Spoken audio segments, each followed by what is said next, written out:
Day off ko ngayon at dito lang naman ako sa amin dahil wala naman akong puputahan. Kaya naman nandito ako ulit sa Monster Building para dito na naman ako kumain ng lunch. So ayan, ito yung lunch ko for today. Dahil nakapagsahod na ako, kaya naman heto at lalabas ako dahil off ko ngayon. Kaya naman ay, feeling, nag-dress na rin ako guys. First time kong mag-dress. So, yan.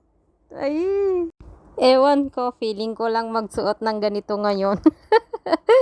Pagkababa ko nga, dumiretso na ako dito sa 7-Eleven para mag-top up, para makapagbayad na ako ng utang. At saka makapagpadala na rin ako ng pera gamit ang WeChat.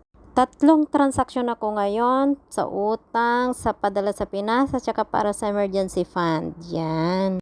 Pagkatapos, pupunta naman ako ngayon sa iyon para bumili ng pagkain for lunch.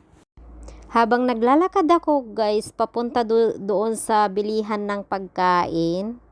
So ito, may nakita ako dito malaking popcorn. So yan yung nakabattle siya. Wow, ang lalaki. So ito, binuhat ko yung isa. So yan, wow, ang laki.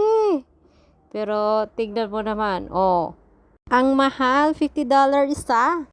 Wala tayong budget, kaya pupunta tayo ngayon dito sa may mga pagkain. Ayan, ito talaga ang sadya ko dito. Ang daming mga lutong pagkain dito guys, O magsawa kang mamili dito kung may pera ka. Pero sa dinami-dami ng lutong pagkain, ito yung napili ko. Ito yung may taba-taba. Tingnan nyo. Ay, namiss kong kumain ng may taba-taba. Kukuha ako ng trolley para feeling marami akong bibilhin. Habang nag-iikot ako dito, nakita ko itong avocado. So, ayan. Ang mahal ng avocado nila dito, Tingnan nyo yung price. Sale itong tinapay nila dito, Custard yung palaman. Ayan. Bibili na rin ako isa. So, ayan. Dumiretso na ako dito sa cashier para bayaran tong mga kinuha ko. So, ayan. Ayan. Bayaran ko muna to.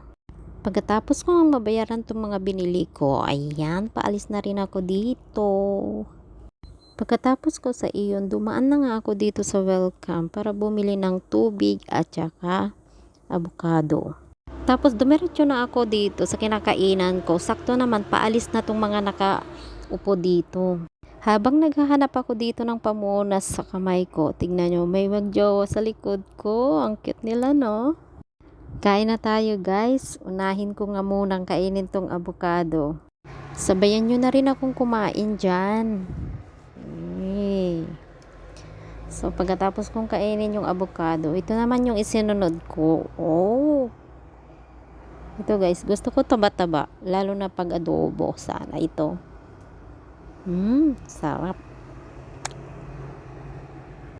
Takaw ko, no? Ganito talaga ka matakaw. Halata sa katawan. Kaya wag na kayong magtaka, ha?